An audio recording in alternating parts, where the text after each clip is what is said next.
At this time, we're going to have the invocation by Councilmember McCutcheon, and that'll be followed by the pledges to the nation's flag and also to the Texas flag. And Carol's going to introduce our guests. Thank you, Mayor. I invite you to join me to stand for the prayer.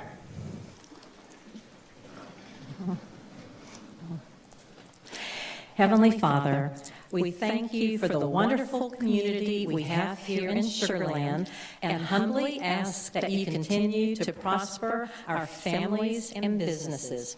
We pray for our city, county, state, and nation. We ask for protection of Sugar Land and its residents. We also ask for protection of our first responders, who are often put in harm's way as they faithfully serve our citizens. Thank you for our city staff as they diligently work on behalf of our residents. As we meet now, please guide our thoughts and words. Give us wisdom, discernment, courage, and compassion. Help us to choose the right path when we make decisions on behalf of our city. Help us to lead in a way that glorifies you and honors our citizens. It is with humility and gratitude that we make these requests. In your name we pray. Amen.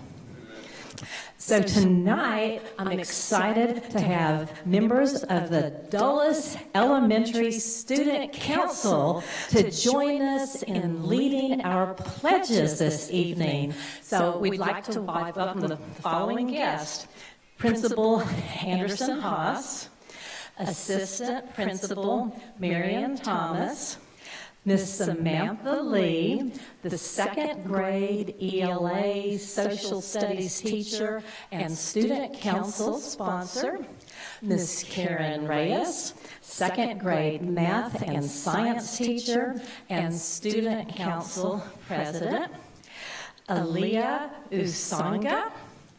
There you are.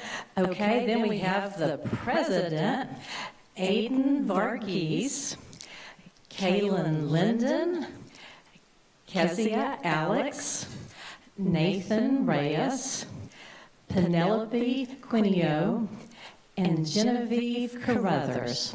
So please join us in leading the U.S. and Texas pledges.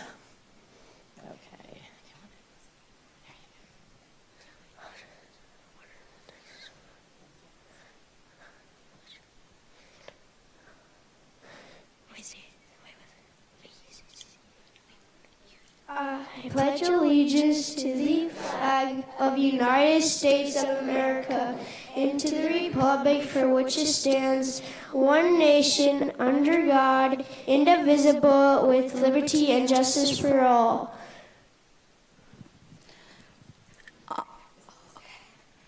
Honor the Texas flag.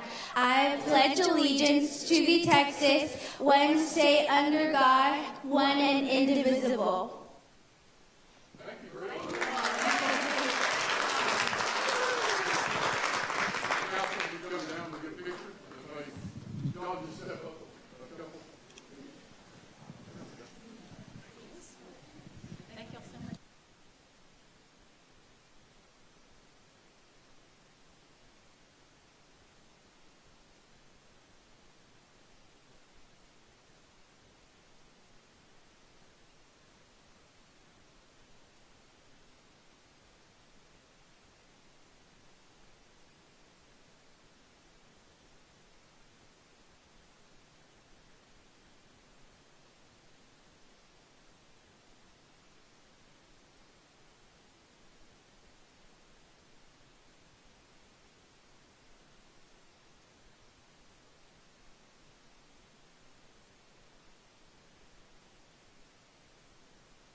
recognition tonight. I'd like to ask Reva Jogdan, a junior with Austin High School, to come forward, please. Ladonna Jogdan, her mother, and Aaron Johnson, the senior chief of the Senior Naval Science Instructor.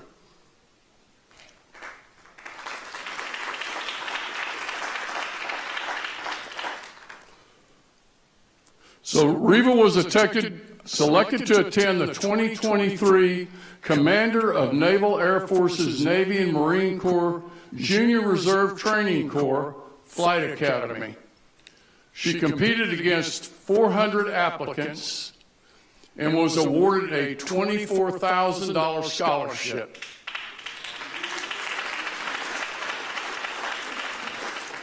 She was evaluated based on her grades, leadership role in school, community service, and a 400-word essay.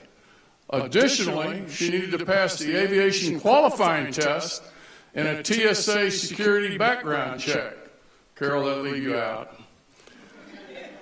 She also needed to pass a flight physical, several subtests, and an FAA pilot certification to fly, among other requirements.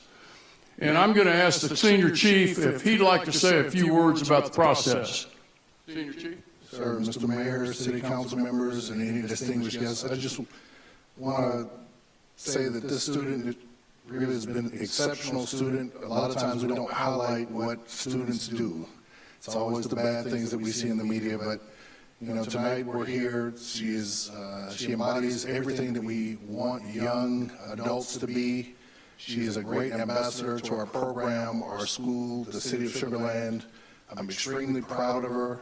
She works hard. We talk about work ethic every single day, and I tell them all the time that you don't have to be the most talented person.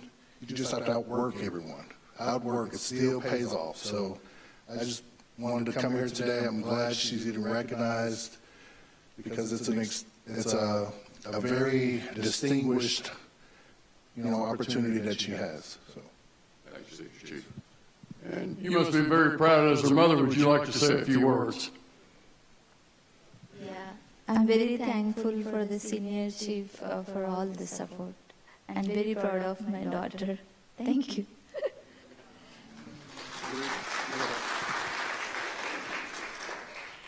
First of all, thank you for Mayor Zimmerman and all the city council members and all the distinguished guests for inviting me here. I'm so glad I got this opportunity, and I thank everyone that supported me throughout this rigorous process, and I'm so excited to be a part of the future aviators of America.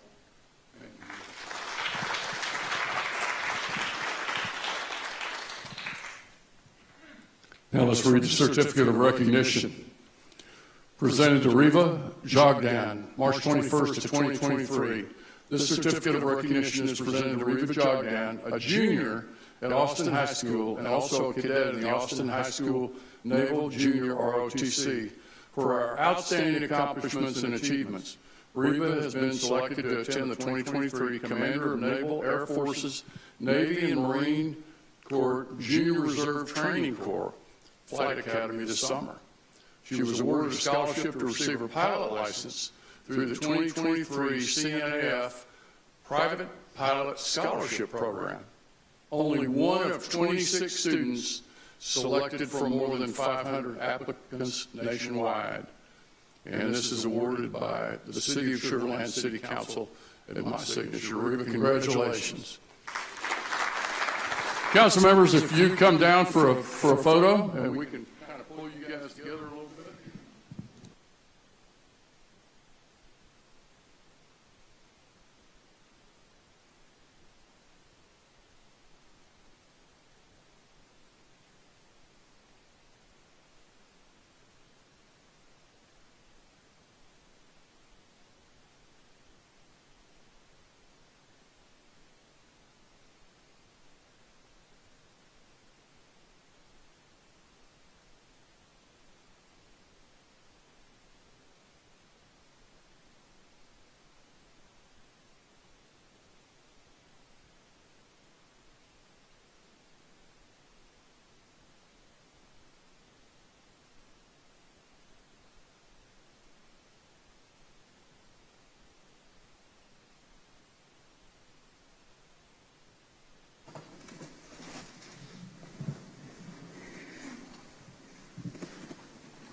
That's pretty darn impressive.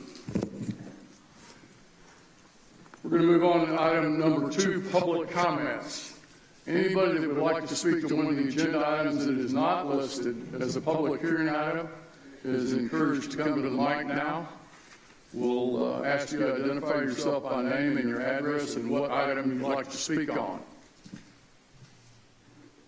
Anybody going once? Going twice? Going to go ahead and move to consent agenda item number 3. We're going to pull item A. We're going to set it aside for a minute. We're going to take B. B through N is one agenda item unless another council member wants to pull an item. Got a motion by Jacobson. Do I have a second? Got a second by McCutcheon. You'll vote this time, please.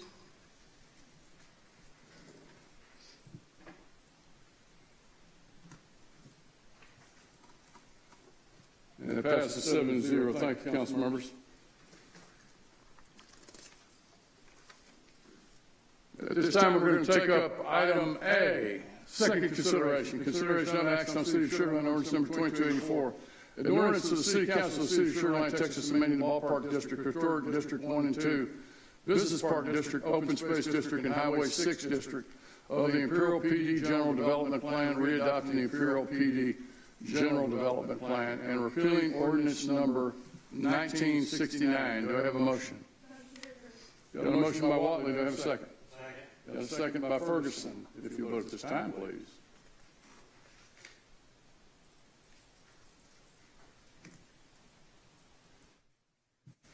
And it passes 6-0. Thank you, council members.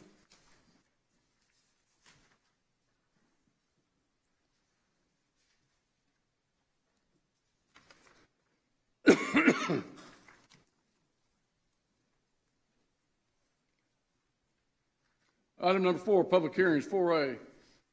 Receive and hear all persons desiring to be heard on the proposed amendment to the final development plan, University of Commons Phase 3, ordinance number 2270, to an additional permitted land use located at the northeast corner of U.S. Highway 59 and University Boulevard and Telfair Track 4.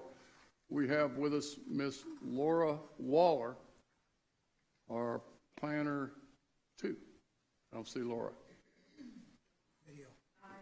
Oh, there she is. Oh, there you go. Good evening, Laura. To the next slide. So this is a PD amendment for the University Commons Phase 3. It was very recently approved, just a couple months ago, but a land use was left off in error. There was a land use proposed for animal services for small clinics. So it's going to be the small triangle here just south of the Burlington Coat Factory at University and 59.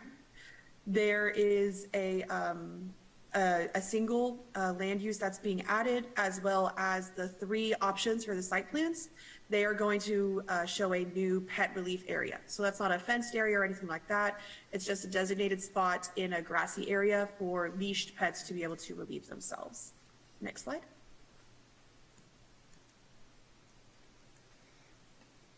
So here you can see that land use list with the additional use highlighted there at the top. Next slide.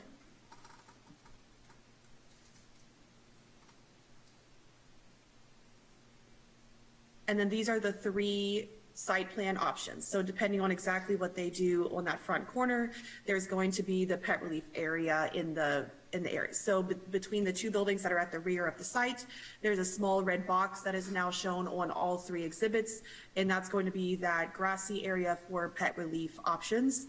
Again, it's not going to be fenced or anything like that. It is just for a grassy area for the pets to relieve themselves via leash. Next slide.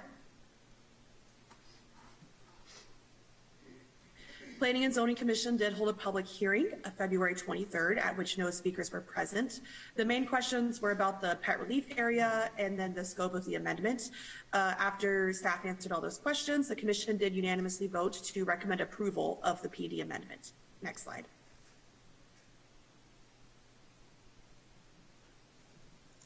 The public hearing requirements were all met, notification posted online and in the paper, as well as mailers sent out. Staff has received no inquiries, and we are not aware of any opposition to this additional use. Next slide. Therefore, staff does recommend approval of ordinance 2297, amending that PD, and we're happy to answer any questions after the close of the public hearing. Thank you, Laura. At this time, we're going to hold questions from the council. We're going to go ahead and open the public hearing for anybody that would like to speak on this particular item. Again, it's for this item only. If you come down, identify yourself and your address, you'll be given 3 minutes. Second call. Hearing none, we're going to move to consideration and action.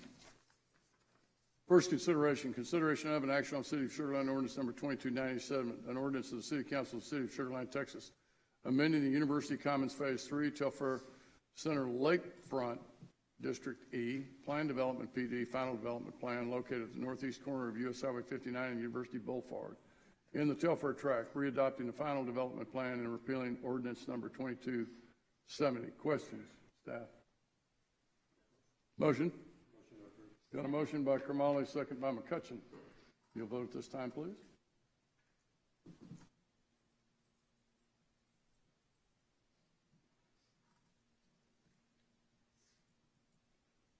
And it passes 7-0. Thank you, council members. Thank you. Item number 5, thank you, Laura. Item number 5, contracts and agreements. 5A, consideration of an action on authorization of a contract with Cedros Paving Services, LLC, in the amount of $1,800,000 for sidewalk and trail rehabilitation at various locations utilizing American Rescue Plan Act funds. And we've got Herc Meyer, our Public Works Assistant Director. Herc. Good evening, Mayor and Council. Here tonight to recommend a contract for the approval with Cedros Paving for the amount of $1.8 million for sidewalk and trail rehabilitation. Give you a little bit of background. I know y'all have heard the background before on the sidewalks, but just a little refresher. We have 846 miles of sidewalk of various widths within Sugar Land. At today's replacement value, that value is up to $152 million. Ideally, our target service level for City of Sugar Land and the residents is a 90-day service level from the time it's reported to the time it's repaired, but due to the number of service requests, in the past we've seen 18 to 24 months, but we are currently down to 14 to 20 months service level. Some of the progress that we've had about a year ago, at the start of FY22, we had roughly 1,150 service requests. I know there's a lot of action as far as eliminating that backlog. We did receive some extra funding with 3 repair contracts in FY22, totaling a little less than $1.3 million at $1,295. And we completed the backlog of 1,150 service requests. During FY22, we did see 945 new service requests for sidewalk repairs. At the beginning of FY23, we started with those 945 service requests. We've had 2 contracts this year.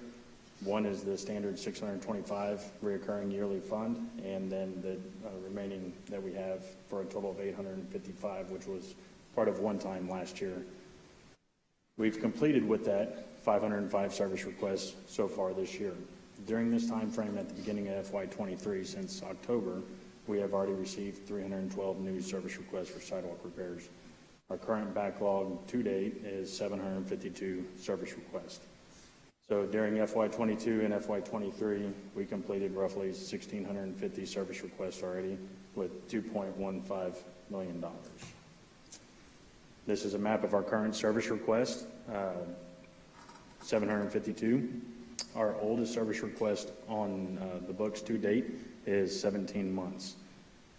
With this contract, we're estimating that the average repair for per service request is going to be a little less than $2,300, $2,253.34 roughly. And the total cost to eliminate the 752 service requests is a little less than $1.7 million. Tonight's contract amount that we're bringing to you is $1.8 million, utilizing the ARPA funding. And talking with our contractor, the lowest bidder on this contract is, he estimates 8 to 10 months he'll be able to complete the 752 service requests. So a little bit about the contract details is this was originally bid in August of 2022. We bid it, we had 5 bidders, we selected the lowest bidder. We awarded that contract in October of 2022 in the amount of $1.8 million.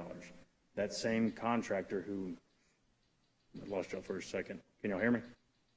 Okay. That same contractor also had One, was the lowest bidder for our yearly reoccurring sidewalk contract of $625,000 a year for 5 years. He won both contracts. We executed the 625. He has completed that 625 in funding this year already, the same price as the 1.8. There was a discrepancy. He was not able to secure the bond from the bonding company. We worked with this contractor trying to secure this because of the price point that we got. He was not able to secure that, and so ultimately we had to go back out to rebid, which we rebid in February 2023. We had 2 bidders at that time. The lowest bidder was Cedros Paving Service, came in at $2,291,685 on a unit price contract that we're asking to award for $1.8 million.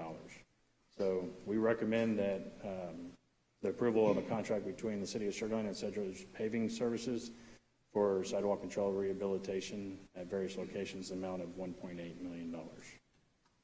Any questions? Questions? William? Wow, what a project. It is. Yeah, and I really appreciate the amount of time and effort you guys put into making this happen. With that said, are all complaints or concerns about the sidewalk, are they analyzed or just put into a list of 700 more? Do you go out and look at each one and verify it's a true complaint? Because I have actually followed up on some that I didn't see an issue with, and once you talk to the people, they will tell me, well, my neighbor had it done, so I wanted to have mine done. And I'm like, ugh. So I was just curious how that worked. Yes, so when a resident calls in a service request for a sidewalk, we do have staff that goes out and looks at that request. Okay.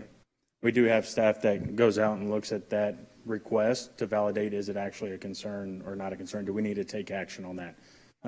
We don't replace sidewalk just because it's old and it's not as new when their neighbor gets it, so we do validate that. We have different means of fixing them.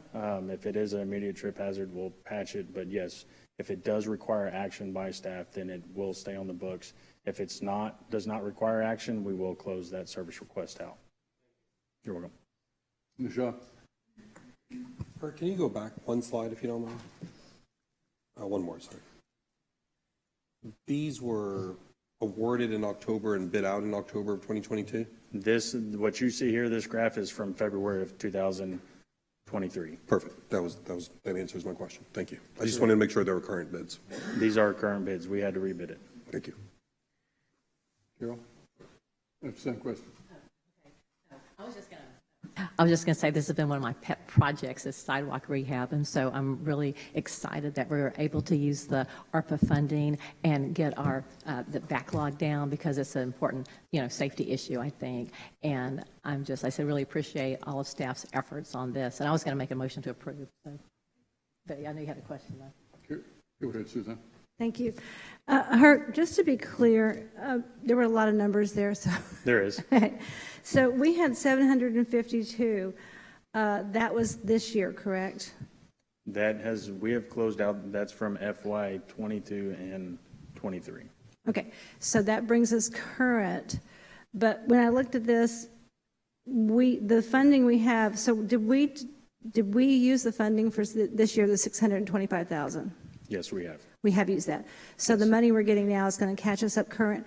And then next year we'll have the 625 for whatever we have coming next as far as a new repair request. Yes, ma'am.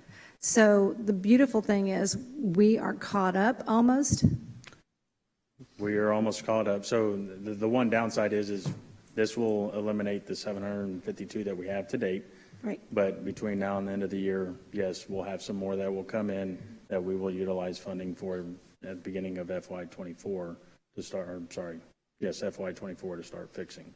Great. So it's been, 5 years? And we're about caught up. Remember that we annexed in 2017. We annexed new territory in Greatwood. Bert, go back to the original map where all the... That's where all of them are. Remember that when when you annex an area, there was no investment because the homeowners were responsible for what we now undertake. Right. So is it surprising to me that we have everybody deferred that maintenance because they didn't want to pay for it out of their pocket and they wanted to wait until the city took it over? So it's not exactly an apples and apples comparison, though, Suzanne. Great. Well, I second. Thank you. Okay. We got a motion by McCutcheon. We got a second by Watley. Any other questions? You'll vote at this time, please.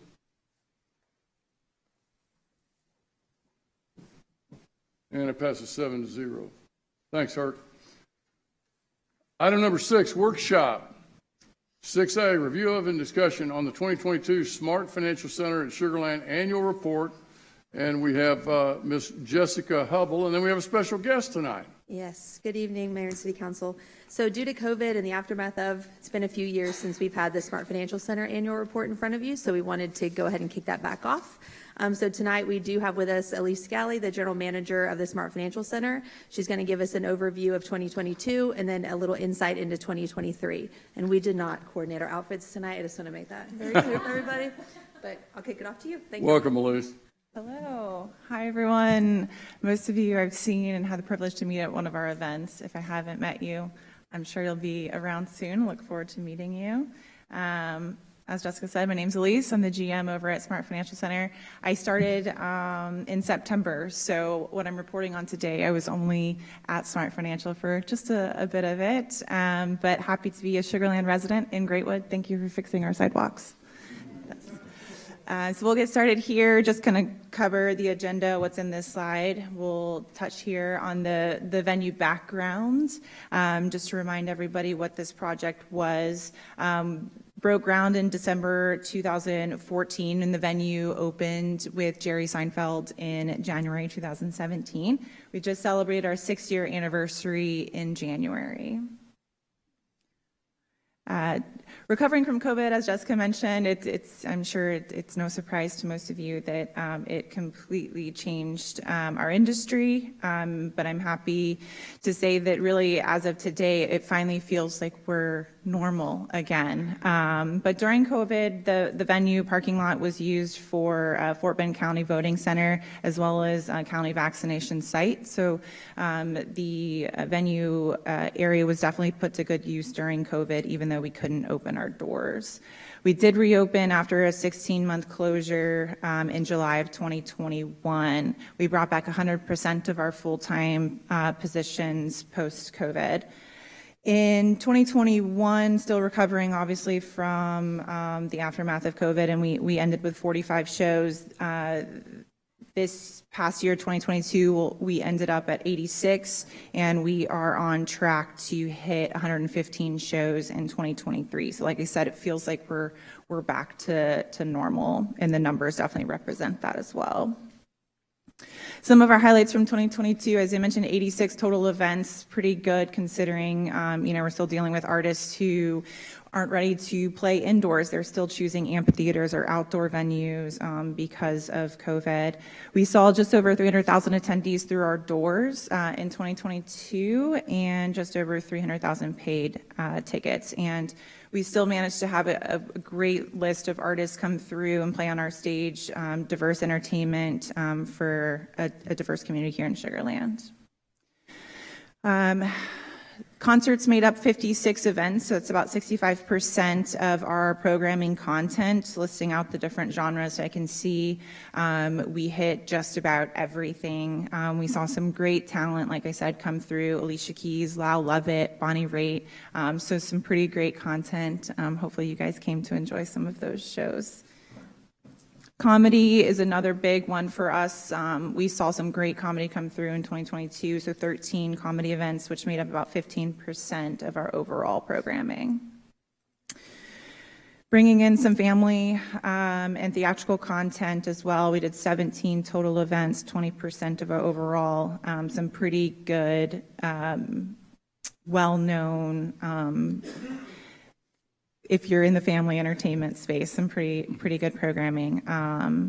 that came through our doors. Just some really big shows that we had, some good photos that wanted to share with you. Rick Springfield, Martin to Martin, Frankie Valli's still going. It was a great show. Some other highlights for 2022, we sponsored a toy drive that we donated over 150 toys to the Child Advocates of Fort Bend. That was a great project for us, and we did that in conjunction with our Baby Shark live show and some of our other partners. We were ranked number 33 on the top 200 theaters worldwide by Polestar. It's great. We were the only Texas venue in the top 50.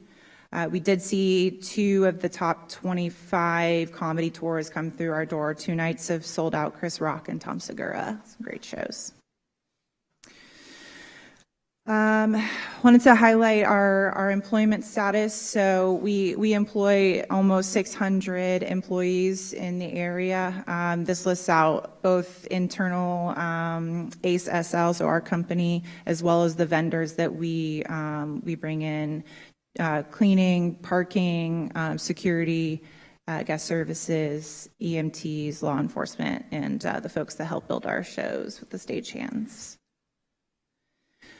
Wanted to highlight just so we can see where our audience is traveling from. This is the top 10 surrounding counties as it relates to number of tickets sold. So of this top 10, we've got 4 counties in the top 10 where they traveled more than 150 miles to come to our show. So that right there, is a direct reflection of economic impact that we're bringing into the city with our events. On the horizon for 2023, if you're following us on socials, you'll see we've had a ton of confirmations, some big ones here that I've listed out. We've announced, I think, 25 plus shows just this month coming in 2023. So some top level talent trying to bring back some great shows and get to that 115 total shows in 2023. We're also partnering with the Sugarland Cultural Arts Foundation. So we're helping host the Arts Festival here at the 1st of April. At the festival, we're going to commission 4 murals to be done during the festival that will be brought indoors and featured in our lobby. So it'll be great to highlight them throughout the year. We're also going to commission a local artist to do some back of house murals in our dressing room area and hopefully front of house at some point as well. And we're just going to continue to work with Visit Sugarland and partner with some local businesses to highlight them throughout the year. And that's my update on Smart Financial Center. Thank you, Elise. Councilmember, questions? William? I love what you guys bring to the city. I mean, it is the talk of the town, no doubt. I have learned through, since you're from Greatwood, I think you could probably say you know where I'm going. I've learned through social media, people get frustrated with traffic. I know we're working on that the best we can with the police department, and I just want them to hear us say that. We're working on traffic. I had a lot of complaints about the little clear bag 4x6. I'm sure you're working on whatever that is. I've told them I don't run your venue. I just tell them to communicate with you guys, their frustration. But I just wanted to take a minute. I just did the teacher comedian guy that was in town. Eddie B. We needed him. He was fabulous. Yeah. And I just wanted to thank you for what you bring to the city. Keep up the great work. Awesome. Thank you. I appreciate that. Anyone else? Thank you, Elise. Thank you all. Great to see you. At this time, we're going to move to item number 7, City Council City Manager reports. William, I'll start with you.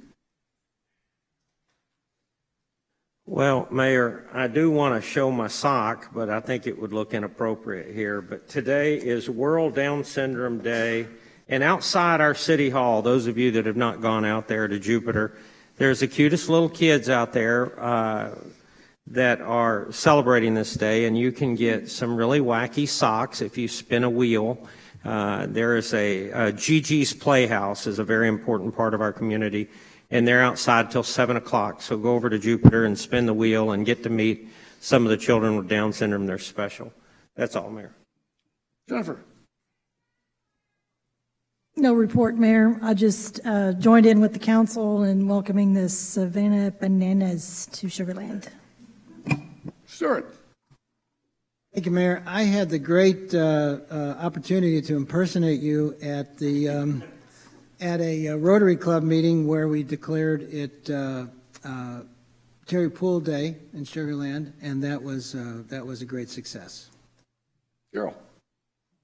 I attended the GG Playhouse fundraiser with their fashion show, and so they did that to raise money to provide free programs for those with Down syndrome.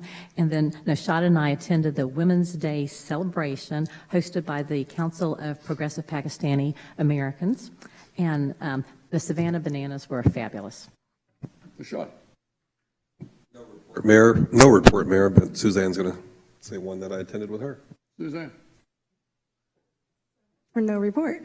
Nashad and I, Councilmember Kamali and I, on Thursday, March 9th, went to the Sugar Land Leaders. They included us in their social over at Bar Louie. And I got to say, we got a bunch of great people coming up that are going to be leaders in our city soon. So congratulations, guys. Yeah, for my report, I'd like to shout out for the Savannah Bananas and the work that our own Economic Development Council did for getting them in for 3 days. It was 7,500 people in the seats plus. It was a phenomenal, 2 hours of entertainment each night, and they were all different. I mean, it was, I thought, an extraordinary experience, and look forward to, I met Jesse, the owner, told them that we wanted them back next year, so we get them back next year, but I know they're looking at Minute Maid next year too, so I think we got a better venue than Minute Maid ever thought about having. Remind everybody that we're getting ready to open baseball season. It's on a city council night, as luck would have it. Well, I'm sure we'll have a short agenda, right, Mike? Yes, sir. April. I think it's April the 3rd, and we're ready to get cranked up on AAA baseball and celebrate AAA baseball with our Space Cowboys. I would tell you that on the 27th of March, the Astros come to Constellation Field to play our team in the evening. So that's March 27th. I expect to see everybody out there. That's a Monday, not a council night. So we'll all look forward to that. Mike, how about the city manager report?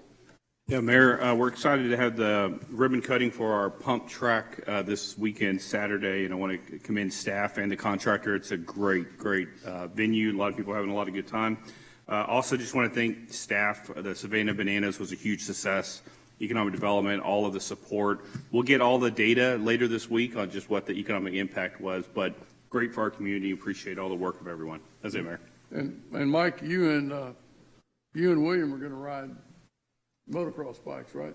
Mayor, I've seen enough blood on the pump track to know that I have no business doing that. Look, I thought you shaved so that you could get, so you wouldn't have that resistance on your face as you're flying down that pump track. I shaved to look more like William, and it didn't work, Mayor. So what are you going to do? Mike, if I may, I came up with a better idea for the pump track. Okay. You and Stuart. I'm going to get a cutout of your face and a cutout of my face. And two of the people that actually can ride the pump track safely, we're going to slap those on their back, and we'll just pretend we're them. I think that's a great idea. Ourselves. I think that's a great idea. I'm going out of town, so I don't have to worry about it. All right, thank you. We're going to move to item number 8, closed executive session. Closed executive session is authorized by Chapter 551 Texas Government Code in accordance with Section 551072. Deliberation regarding real property. At this time, we're going to recess into the council dining room. Thank you all for coming tonight.